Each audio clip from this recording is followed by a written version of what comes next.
Jin missed his bus by exactly 5 seconds. He's sprinting down the slick pavement, the rain absolutely freezing, dodging umbrellas like his life depends on it. Because honestly, it kind of does. His boss already promised to fire him if he was late one more time.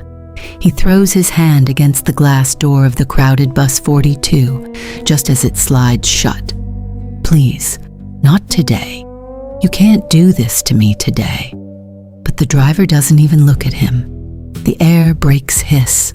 The bus pulls away and splashes freezing dirty water right over Jin's shoes. He just drops onto the cold metal transit bench, beaten, completely destroyed. And as the red taillights of that crowded bus disappear down the street, a ridiculously thick morning fog rolls in.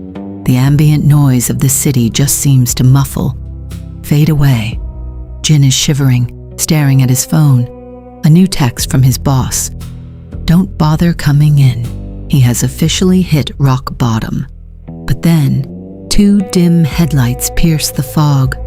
A bus rolls smoothly up to the curb. Jin looks up, squinting through the rain. The bright orange LED marquee cuts right through the gray mist. 42, downtown. Now, anybody who takes public transit knows. 2 identical buses do not run 3 minutes apart, and they definitely don't look completely empty during the morning rush. But Jin is desperate. The doors fold inward with a sharp clatter. Jin stands up and steps to the threshold.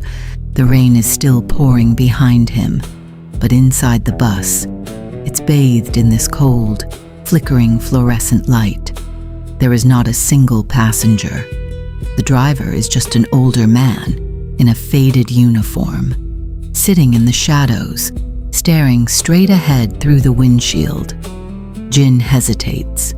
Every survival instinct in his body is suddenly ringing like an alarm bell, but he reaches into his pocket for his transit card, his hand visibly trembling. My card got declined earlier. I don't know if... The driver slowly turns his head. He doesn't look angry. He looks deeply sad. And then, in this soft, raspy voice, he speaks. Get in, Jin. You were never supposed to be on that one. Jin's breath catches in his throat, because he never told this man his name. Every instinct screams at him to walk away. But before he can even take a step back, the doors slam shut behind him with violent force, and instantly, the sound of the rain outside completely cuts off. The engine makes absolutely no sound. The world goes dead, terrifyingly silent, as the bus begins to glide forward into the fog. Jin walks down the aisle, his wet shoes squeaking against the rubber floor. But that's the only sound. There's no engine rumble, no rattling metal, no bumps in the road. It feels less like a bus, and more like a vacuum. Outside the windows, there's no city anymore, just a moving wall of solid white fog. He sits down near the middle, gripping the freezing metal handrail. He closes his eyes, trying to convince himself that he's just exhausted, that his mind is just playing tricks on him. Then, the silence shatters. His phone practically detonates in his pocket, a blaring emergency broadcast tone, and then a relentless avalanche of notifications, texts, buzzes, missed calls. Jin jumps, his heart slamming against his ribs. He pulls the phone out, the harsh blue light blinding him for a second in the dim cabin. It's a breaking news alert. The headline reads, Tragedy downtown. Commuter bus 42 plunges off suspension bridge. No survivors reported. For a second, his brain completely short-circuits. It refuses to process the words. He reads it again. Bus 42. No survivors. And suddenly, every terrible thing from that morning rearranges itself in his head. The broken alarm, the declined card, the doors closing right in his face.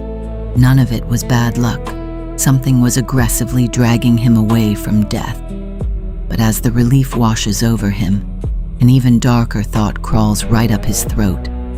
If the real bus 42 is sitting at the bottom of a river right now, then what exactly is he riding in? Jin can't breathe.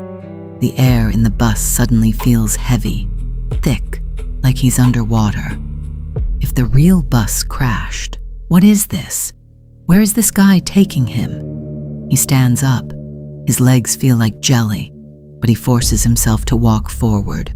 He grabs the cold metal poles, pulling himself down the aisle. Hey, excuse me, sir?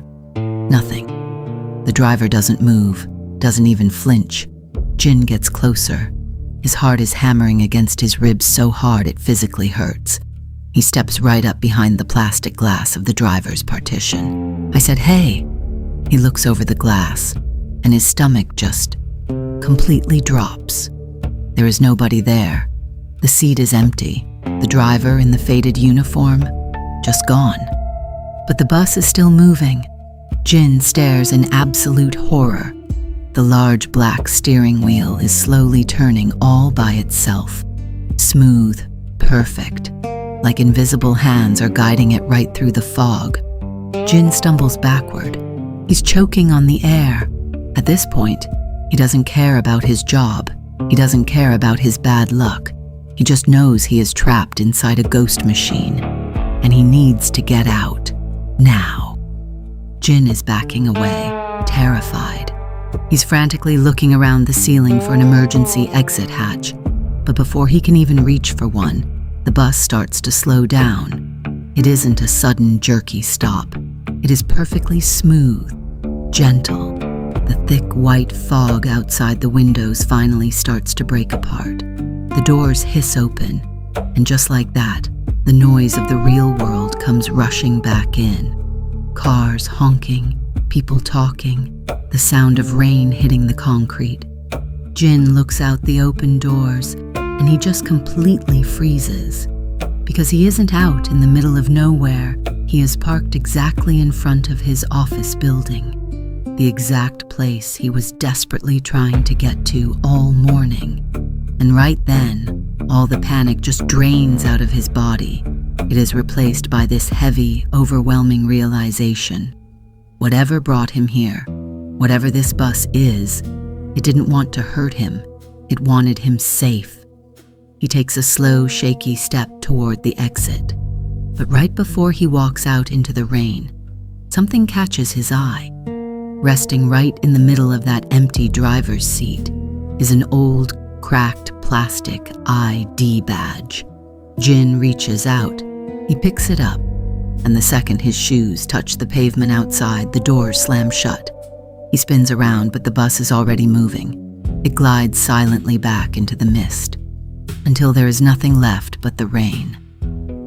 Later that night, Jin sits alone at his desk. The office is completely quiet. The rain is just softly tapping against the glass. The plastic ID badge is sitting right next to his keyboard. He opens a search tab. He types in the name on the badge, Elias Thorne. He hits enter, and what he finds makes his stomach completely drop. An old news article pops up. It is exactly 10 years old today. It says Elias Thorne was a city transit driver, a local hero. He died after jumping into a freezing river to save a drowning 7-year-old boy. And suddenly, a memory hits Jin so hard he stops breathing. He remembers the freezing cold water filling his lungs. He remembers tiny hands slipping underwater. He remembers the daylight fading above him. And then, one strong hand grabbing his wrist, pulling him up right before he disappeared into the dark. That little boy was him. And in that moment, everything changes. He looks back at his morning, the broken alarm, the declined card, the massive crowd, missing that bus by exactly 5 seconds. None of it was bad luck. The universe was not punishing him that morning. It was trying to delay him, because someone who already gave up his life to save him once came back to save it again.